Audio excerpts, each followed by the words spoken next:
Okay, go ahead.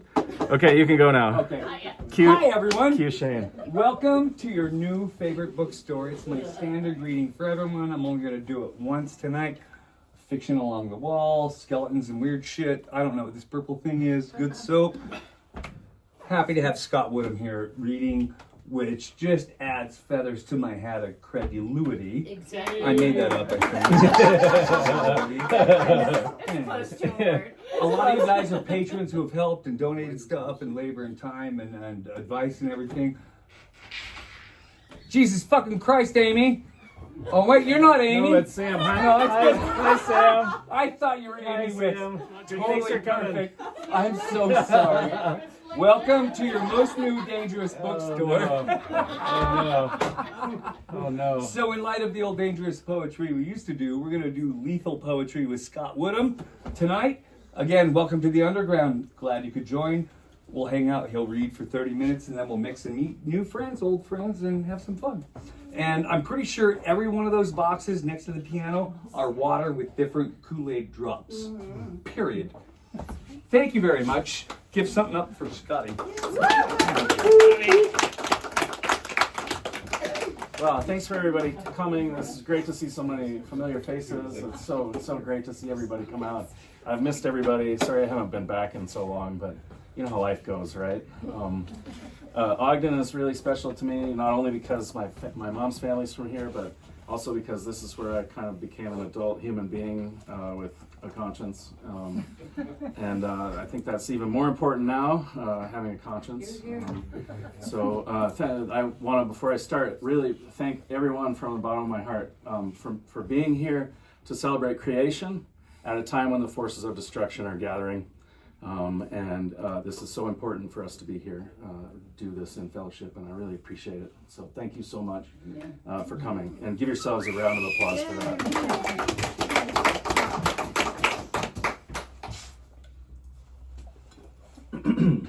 So let's see. 20 years ago, I burned with poetry here, and life carried me away from poetry. I did journalism for a long time, and that tried to take my soul but did not. I have recovered from most of that, and now I've had time to turn back toward my art. And it's a little slow going, but it's happening and it feels good, and I'm getting closer to finishing my first manuscript. It might be a chapbook, it might be a full-length collection, I don't know, but we'll see how that goes. So I'm going to read some of the poems from that, but also during the pandemic, I did a lot of writing that was unrelated to my project, and some of that is still germane to our world. So I'm going to start with some of those poems, and then I'm going to end with material from the book. And since I know that some folks have to get going to other readings, I'm going to try to limit my section so other folks can celebrate more creation today, not just mine. Okay. I have to read a poem about our president, just one, and I'm going to do it first because then the avalanche of what comes next will bury all memory of him. So the first poem I'm going to read, it's called Trump's Final Address to the Nation, a future transcript. Winners love winners, and let me tell you, did I ever win big? I am still undefeated. Every day I still make the world safer for winners. The world is peaceful when preparing for wars, some guy said. See, nobody said I could do it, but I learned from history now. I carry a big stick, perfect biggest. All the best sticks tied together, no carrots. History has always loved a big stick made of other sticks. The apologies will fall at my feet, like roses, like beauties, roses and beauties, the finest of their kind. I only associate with the finest. Lilacs are for losers, but they had better bloom in my dooryard too, whatever that is. When I die, my peace will be the greatest peace. Amen. Okay, so there, we're done with that. And then one of the things that I noticed when I was living in the small town in central Washington that we were living in is that there wasn't much society during COVID. It was people moving here and there and not really connecting that much anymore. And it wasn't just because of social distancing. It was almost like a corrosive kind of fear crept into this community. And it was a small community and somewhat closed-minded anyway. But this one, it really started to take effect. And I kept noticing it everywhere. And I hate to dwell on the negative, but it just keeps showing up for me. So anyway, I wrote a few negative poems. I hope you like them. Okay. At a freeway exit Starbucks. Someday the earth will become hot enough to evaporate the poor. That comforts the mom who stole my sausage biscuit, because she knows if the poor weren't so careless, they would not melt into the sky. Nothing will stop this family from crushing a Sunday morning breakfast goal after the gym. Her children, 4 not quite tweens, all naturally blonde, well-fed, well-formed, all winners like her ponytail, like her coffee order, all dressed in dark, shiny, breathable fabrics, with neon accents and motivational beast markings, ragged slashings to intimidate prey and rivals. The barista did call my name, not hers, but she took the sack and left so quickly that I doubted my claim to it. When mine was called, maybe she heard her true name instead. It gets written daily in sweat, stamped across our glorious heartland on fast food plastic chairs that moisten and expand in the noon sun, then expand again the next day and never contract. The face of her oldest has innate confidence, the kind of untroubled seriousness that wins wars, the big game. That face won't crack no matter how many times a coach yells at it. Call his stone face a loser, he doesn't care. His truth is greater. The way he reaches for a straw says, that is his straw. It was waiting for him. Even the orange drink stain across his upper lip says he drinks the drinks of gods. They leave maximum hydration and that mark on champions. Destiny is his birthright. Victory comes to owners and closers. He will win and win forever, or his kind will become poor enough to die. I am privileged to sacrifice my sausage sandwich to support his effortless greatness, which he carries like a burden to redeem us all.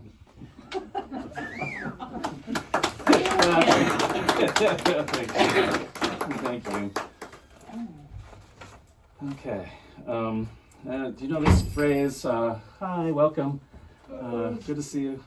Good to see everybody. Welcome to your new favorite bookstore.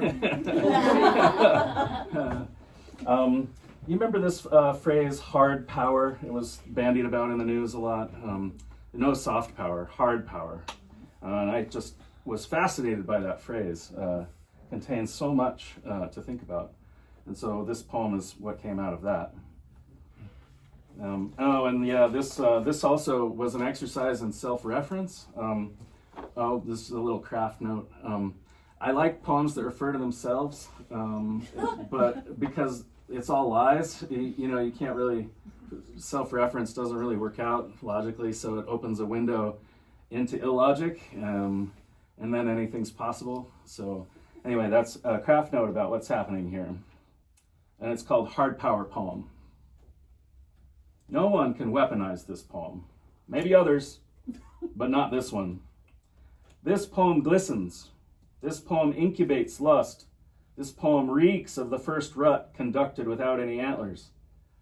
This poem is its own dead weight, so I must drag it from the burning house. This poem knows complicit grandparents. This poem wears a necklace of compass needles pointing everywhere, to fake north, true loves, to cancers, and even to brunch. This poem has no eyes, runs freely with scissors. This poem knows the heart's calculus continuously integrates worst and best moments, but finds the functions mysterious. This poem is useless in a siege. This poem can't even poison a well. Don't tell this poem any secrets. It will break under enhanced entero gratitude. This poem gives hollow bread to the famished. This poem doesn't wake up before noon. This poem will betray us all. No one can kill with this poem because it was concentrated love gone apeshit on creation, and its damage is already done. Oh, yeah! Thank you. Oh, wow. Wow, this is a rambunctious crowd. I like this crowd all right. Wow. Yes, sir. Oh my God. Slower and sexy. Read it slower, as I said. And sexy. Oh, wow, the sexy part. Yeah, okay. Okay, well, yeah, coincidentally, here's a sexy poem. This one's called Recipe for Everyday Love Potion. And this poem was part of my submission that as I re-emerged as a poet in middle age, I applied for a fellowship for emerging poets, and this was part of my packet, so this one means a lot to me. Recipe for Everyday Love Potion. 1 radish. Rinse with cold water in cupped hands. Scrub gently. Imagine your fingers are another's and your eyes as well. Carefully remove damage and transfer to cutting board. Choose a blade an inch longer than your life.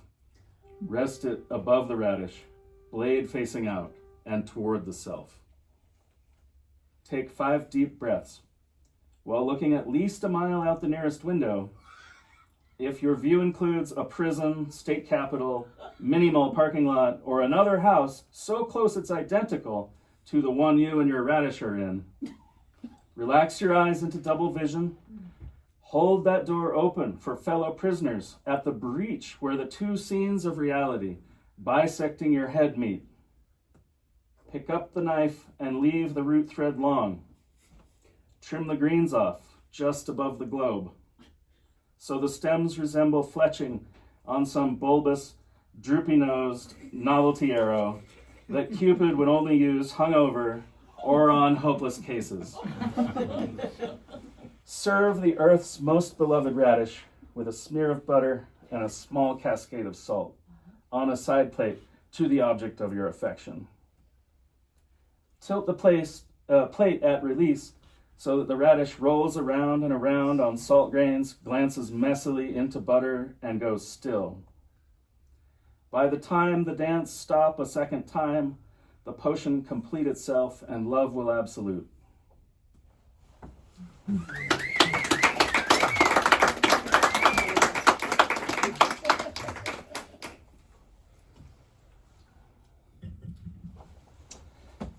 Okay, one more pandemic poem. This one's a little longer. I've been working with narrative a lot more over the years. I like telling a story a little bit, and it's a little less associative weirdness. I think it's more associative or more accessible for folks. It can reach more people that way. But this one's called Unity. It's something pretty important, I think, lately. And it's also called Taco's Song. Taco was a neighbor dog. He was, as you might guess, a Chihuahua. Pretty much every Chihuahua I know is either named Taco or some other food. But anyway, Taco was a very special guy. He's no longer with us, so this poem in a way is a bit of an elegy for him. I realize I have a lot of dog poems. I don't know, I don't own dogs, but they mean a lot to me somehow. It's very weird. Maybe I'll explain that sometime. Okay, Unity, otherwise known as Taco's Song.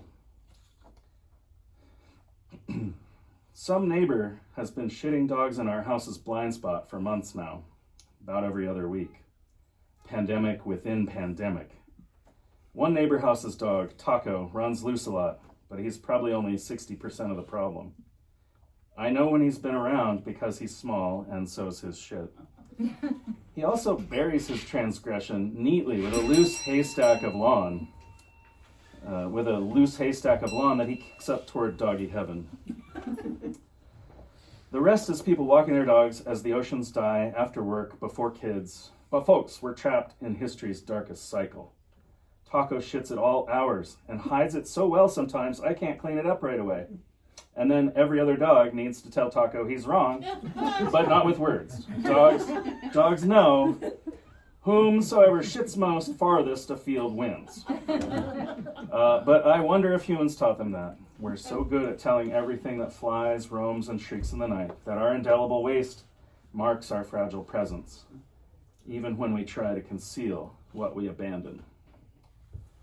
The condition of Taco's house says his people are hard up, despite renting a 12-foot bouncy slide last summer and having a blast that couldn't have been cheap. City code hacks, animal control, and police keep slow rolling them. For various reasons, lately checking that driveway cleanup is progressing for the common good, neglected as it may be.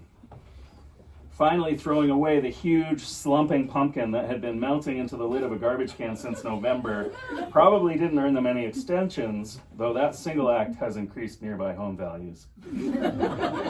Another neighbor tells me they've been fined by animal control multiple times. But catching those responsible besides Taco seems impossible. Without spending a lot of money or paying a neighborhood kid to sit on stakeout, I've tried as much as I'm willing. I even put on warm layers and woke up early as fishing to keep watch through the fence and read.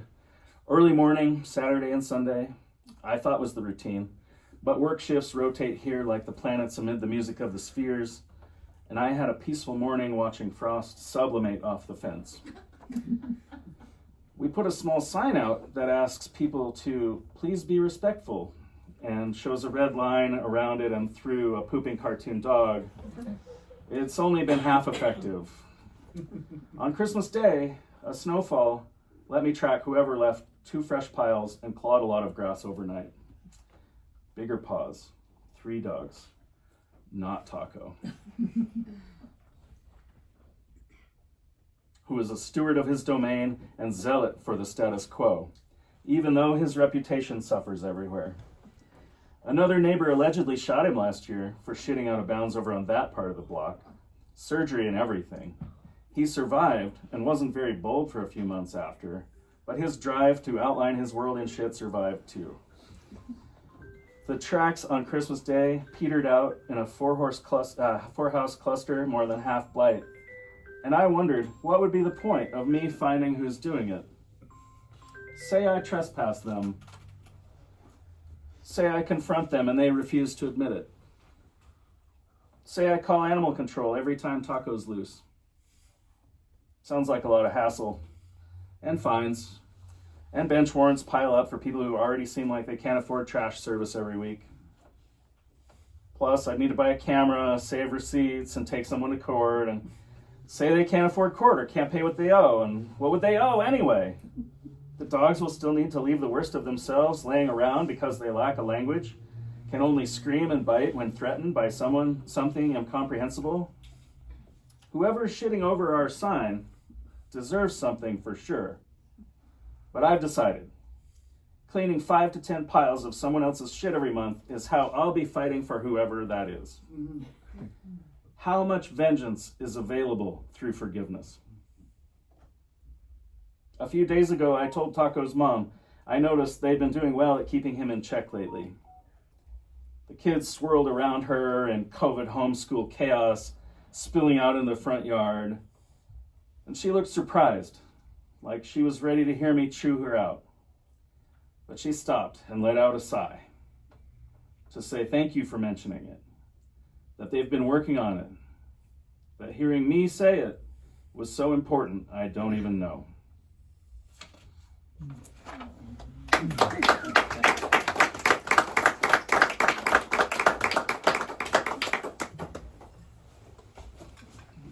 Okay, 15 minutes, huh? Okay, some friends of mine will, they'll stuff me in a very large sock unless I read this poem. This poem is called The Beauties Arrive. Yeah. You're related. Yeah, okay, The Beauties Arrive. It's like saying, Leonard Skinner. Freebird. And here's a little ditty I like to call Wonderwall. No, okay. This is the Beauties, and this is one of the oldest poems I ever wrote, and really enjoyed reading and writing, and this is one of the things that taught me what poetry could do. And then I went to graduate school and I revised it even more, and so I hope I didn't take the blood out of it. Wait. Can you hold on? Revised? Yeah, I can hang out. Give me 1 second. I got it. Oh, you got to restart? I got it. I got to record it. Oh, it's Can I have recording. permission? We're good. I have to know that guy. Oh no, that's me. You do know that guy. Yeah, we're good. Oh, you guys need to sign the waiver because you're all being recorded from. Oh yeah, yeah, the waiver. Hi everyone, welcome in. Come on in if you want. Come on in if you can hear okay. Please do. Yes, there's some seats. Yeah. Thank you. Thanks for coming. They're still front row. Yeah, still room up here. Okay, this is the Beauties. The Beauties arrive. Yesterday, the Beauties came to me. They were all there. Western beauties, Eastern beauties, woman beauties, man beauties, morning beauties, and night beauties, and all beauties in between. Beauties of ugliness stood in the shadows. They had knocked on my door seeking refuge. Someone is trying to kill us, they said. I let them in and swung the bolt. The beauties were thirsty, but all I had was red whiskey or water. The beauties chose whiskey.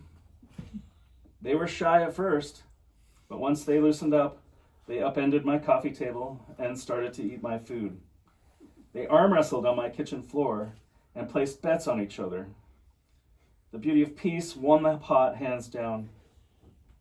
All this continued long into the night, and they made me go to the store for more whiskey. The party had gotten out of control. They had obviously forgotten there was someone outside trying to kill them.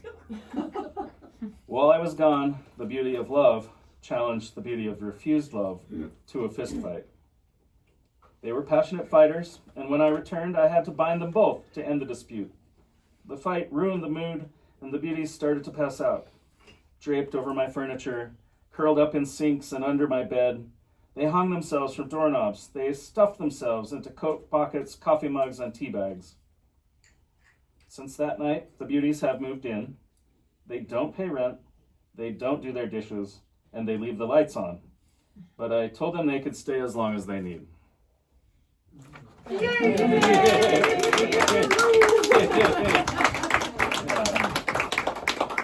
Okay. Yeah, those are the non-ranch poems, and now I'm gonna start to switch into the stuff related to my my hopefully manuscript soon. When I was done with college junior year, a friend of mine got me a job on a ranch in Colorado, Watkins, Colorado. It's just outside of Aurora, a little closer to Kansas than the mountains. It looks like Kansas. You can't even tell you're not in Kansas. It's really wild. It's amazing how they dress the place up just like Kansas. But anyway, it was a cow-calf operation, and I grew up in Alaska originally, and we have there's nothing like that there. No cattle. Maybe somebody has 4 cattle, but they all have names, and they contribute, I don't know, rug fibers or something. I don't know. We didn't have cow-calf operations in Alaska, so it was totally brand new for me, and it was an experience that I'll never forget. And the people I worked with meant a lot to me, and so I wrote about them. Some of them aren't here anymore, and so this book is getting bigger than I intended it to be starting out with. I'm going to read a shorter poem since all these other ones have been pretty long. This is a poem about what I did nearly every single day on the ranch. And if you've been on a ranch, you know, it's called Fence. Kneeling in the dirt, I am fixing an ancient fence, 5 wires high.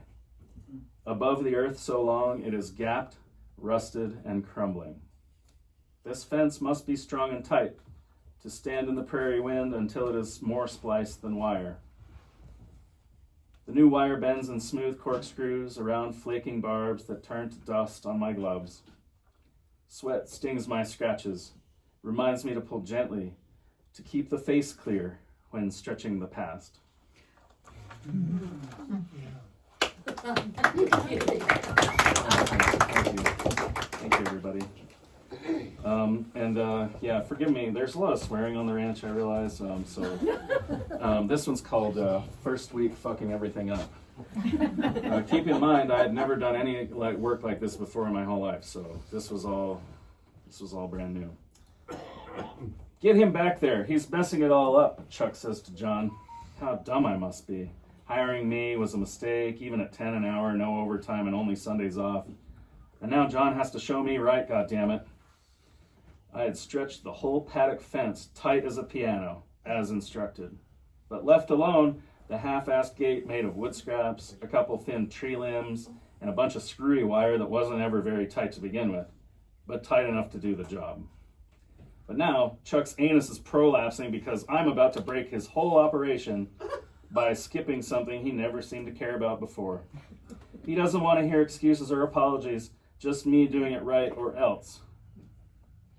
While he stands nearby, vibrating with anger, I stretch that gate so tight it won't budge at first when he tries to open it like a real man would, fast and hard to shame me like he thinks I need.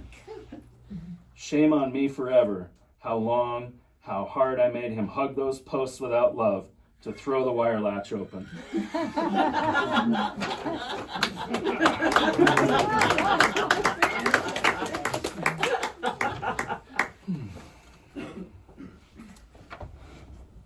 Okay, now here's another dog poem.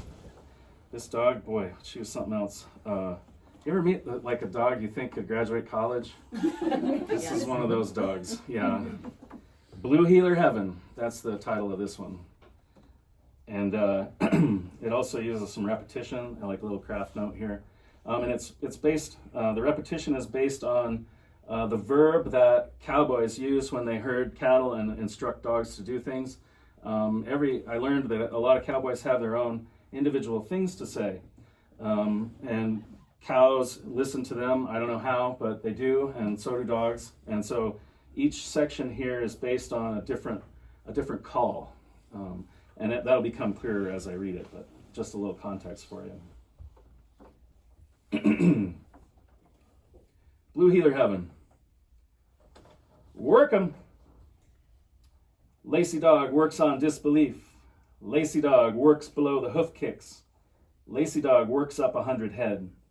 Lacy dog works those nips and snaps. Hep dog. Lacy dog heps the corner of her eye.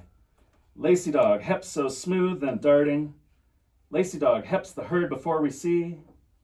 Lacy dog heps well past her tongue got long. Come on, ladies. Lacy dog ladies the yard cows. Lacy dog ladies the sick roan calf. Lacy dog ladies from the edges. Lacy dog ladies everyone home. Hoosh bulls.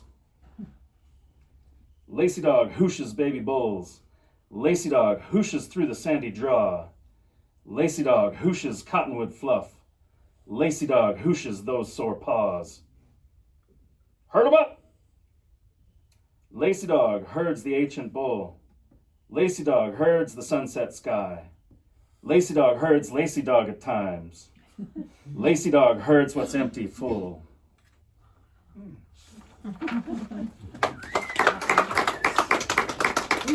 Hoosh bulls, yeah.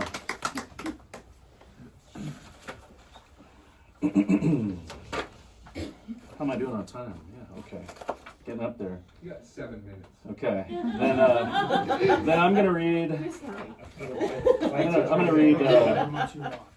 gonna read this next one. It's called Courtship. I don't know if anybody has ever seen horses in their matrimonial throes, but it's kind of terrifying. It's like Children here? it's like yeah, it's pretty terrifying. And the first time I saw it, being a total greenhorn, I didn't even know what to expect. So it really impacted me. It's called Courtship, and I thought seeing it that humans felt really small and kind of inconsequential. So this is that poem, Courtship. Stay clear of Commander's stall while that mare has her run of the barn, John says. after I ask why I heard the paint stallion shrieking clear across the yard after lunch. A second later, she prances in from her run, mane stunting, herself a mountain engorged. Quick 4-beat hoof steps and bowed up ash gold tail swish, billowing urgent estrus news. He dashes in from his run, wide-eyed, nostril velvet grasping at her every notion, ears peaked and radiating blood heat like corona leaping from his forehead blaze. She pisses fire hose dash dot on his stall like code for endless love, and he comes undone, with sex pain's need all rearing, pacing, kicking out at every human trinket in his way. Without rival atop this ranch's herd, still he must declare. Open his throat latch, spill out his kind's entire phrasebook all at once. Show every nervous despot's order, full of needy begging for consent. John says soon their moods might mean we'll let them have at it, but for now they're courting, so they'll trot back into their runs, another lap, more sun, as often as their oldest customs demand.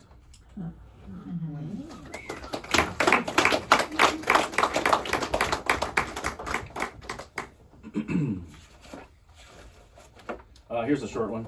Ode to penned cattle. Oh, sweet bovine mothers, your children will people the tables of the earth.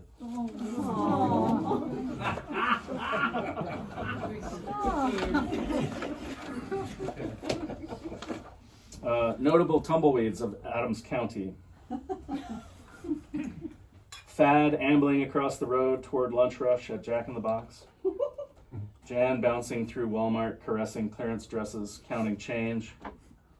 Steve in the corner, delicately raging against cinder block walls. Freeway Darlene exploded into straw. Cattle truck hit her mid-bounce.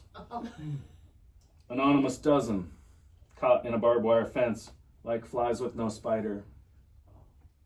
Anna Nicole wearing candy wrappers like jewelry inside her body.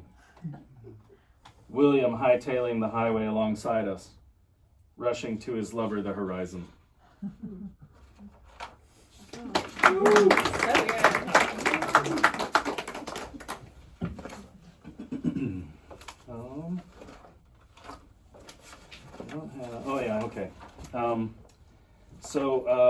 Part of the book follows this sick-grown calf who's got scours, they call it, where they can't keep any liquids or food inside them.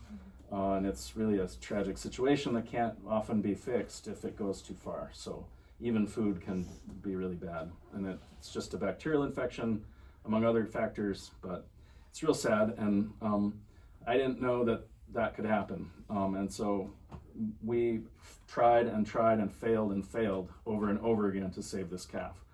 And so he's a big part of this book. And I'm not going to read a whole ton of those, but at one point we got him a nurse cow, because sometimes if they can nurse on a cow, the milk and the antibacterial colostrum, I guess, will help them bounce back. But I tried to write a poem from the perspective of this cow. And I don't know if you know it either, but cows don't always behave. They don't always do what we need them to, and I don't blame them sometimes. They can do what they want. They're sentient beings themselves.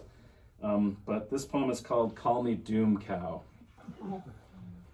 I'm nobody's comfort rag. The humans are fat with myth and can't smell that bum calf's too far gone already. Guts all stunned with the wrong life. I am no more that calf's mother than is human hunger for him. Sooner I'm gone, sooner he'll pass, and we won't have to suffer his suffering. I'm clever enough to open this gate, and I will. That's all the nursing I can bear.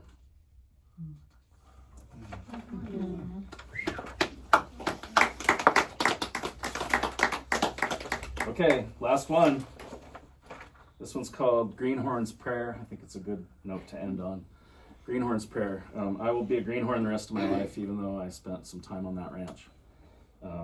Greenhorn's a state of mind. Okay. Great title. Oh, thanks.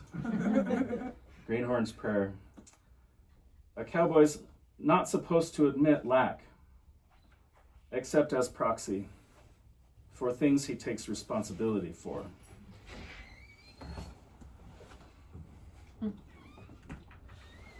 Enough well-timed rain for hay, or mountain snow for earth blood, for sweet pasture milk, for clean, straight lumber from the mill, or a warm calving, light on casual tragedies. The calf can't see his own death trailing alongside, like the shadow cast by a lone, transient cloud. Doing without, quietly, is how we prove we're not too proud to believe in only seeming free. I'm no real cowboy, so I can say, I want. I want to nurse the dying calf forever and never cash a paycheck. Instead, I'll find him, feed him up fat, then feed him back toward the mouth that eats us all. My humane duty, yet also none of my business. I'll finish lunch, get in the truck, keep searching without a word. A cowboy's prayers are made of sweat, the loudest ever heard. Yeah! Thank you. Thank you, everyone.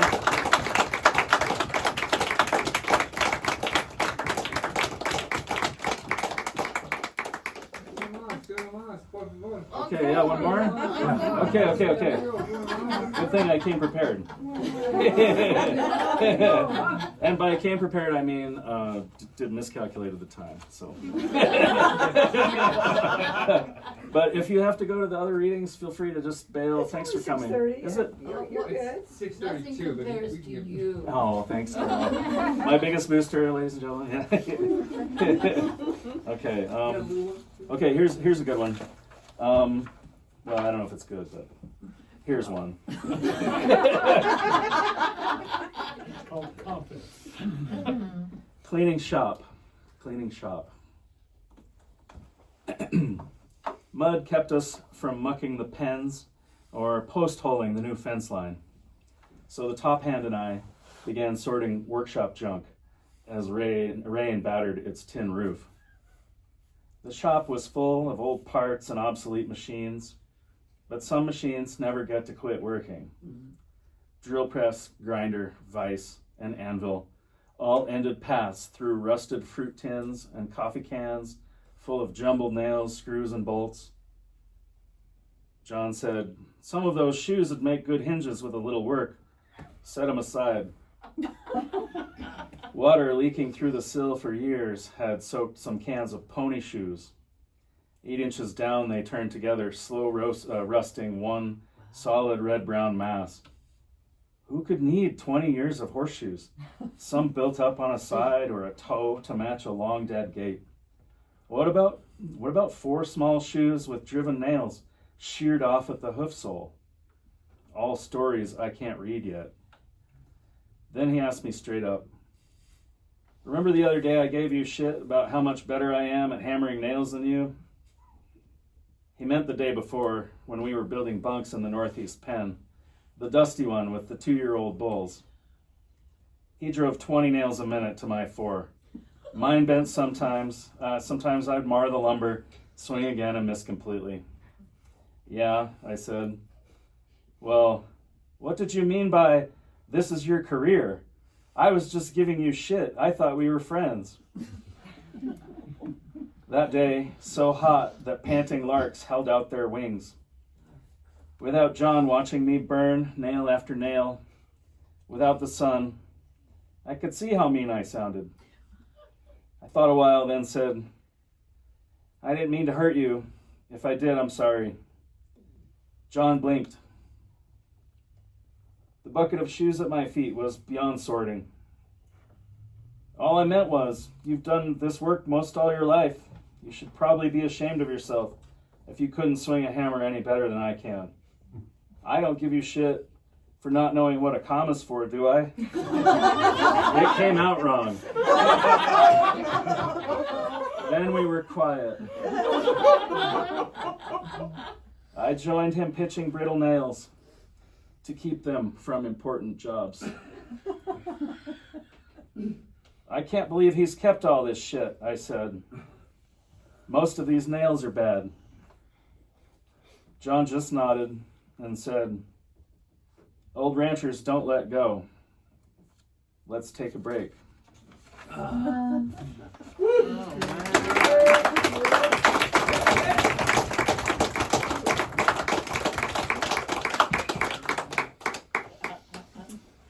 Okay, one more? Yeah. Okay. Please. We insist, right? Yes. Okay. Such a hard crowd. Well, it's like, I always am conscious about, like, you don't just want to, like, buttonhole people and just be like, here, I'm going to read a half-hour poetry at you. But you guys chose this, so. So it's okay. I just have to release myself. Okay. This poem, this poem's called 30 Head. And it is the first and only successful sestina I've ever written in my life. And a sestina is a maddening form where little the end words repeat in different patterns, and you'll hear that pattern as I read it. There's I like a fair amount of repetition. It's fun because you can play with people's expectations with repetition. So here we go. 30 Head. Probably the only sestina I'll ever write in my life. The boss's 10-year-old granddaughter sprays well water to douse fires on branded hide. But she's new to this like me. Her blood leaves her hands and she misses more than hits. Instead of breakfast, we must work 30 head. And during the first one, I want to cry. A tongue comes out long and curls stiff to cry. Loud, cracked, and heaving screams. Fear shit sprays when horn cutters shut on the young bull's head. The brass twitch grips his nose, and shudders range his hide. And again, because they must, those blades hit. Then into the air and onto us go thin arcs of blood. The top hand uses electric hot tools to squelch the blood where horns can't grow now. This bull bellows a cry, then quiets, seems to know we're giving these hits so he won't kill others later. Inside spray outside when cattle gore through each other's hide. We open the latch and release a new steer's head. John scratches one silent bull's head right between little streams of blood that end at the eyelashes. As the delicate hide of the mute bull's scrotum is pierced, I want his cry so the silence isn't sprayed too thick between these last hits. Near the drill press, a kid too young to help hits his younger brother for knocking the hat off his head. Their grandma sets down potato salad and sprays them with the hose. My hands are slick with blood and shit from 29. Now I can't cry, don't even want to hide. The last young bull can't hide down the chute I've closed behind him. He faints, hits his head on the footbar, and can't cry out. He's gone out of his head, quickly, comes back slowly just like his blood. As he meets the floor, a line of silver drool sprays. Out of the barn, I hide my eyes, while water sprays and bright sun hits the stream. Water rinses blood and shit that rinse the urge to cry for 30 head.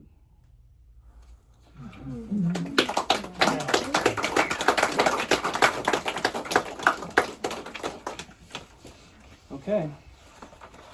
Okay, now it is time for those of us that have someone else to Okay, read good, about. good. Thank you for the update. Oh, thank you for Yeah, sharing I'm, all this with and us. with that, I'm not gonna sure. say that, but I want to Thank say, you. all of you people here who attended tonight have supported me in one way or another, and this gentleman, I am so very, what's the word? Proud. Got me. That you came here. This makes me happy. All the faces I Yeah, love. yeah. Very good. Thank you for inviting me. Thank you. It means the world to me Scott to have the lends support. legitimacy to my crooked endeavors. Bingo. I know what you mean. When you get somebody credible in your door, it makes your door good. Well, it sticks a little bit. It sticks a little bit, but you can grease those Your hinges. effort here is wonderful. Yeah, thank you, Shane. Thanks for inviting me. It's Thank a you guys huge for boost coming. This to really me means a lot. starting again. Super cool. Yeah. So Thank you everyone for coming. Thank Thank you, Jen. Thank you. Enjoy your next event. Yeah. And we have water over here in pink, red, and white.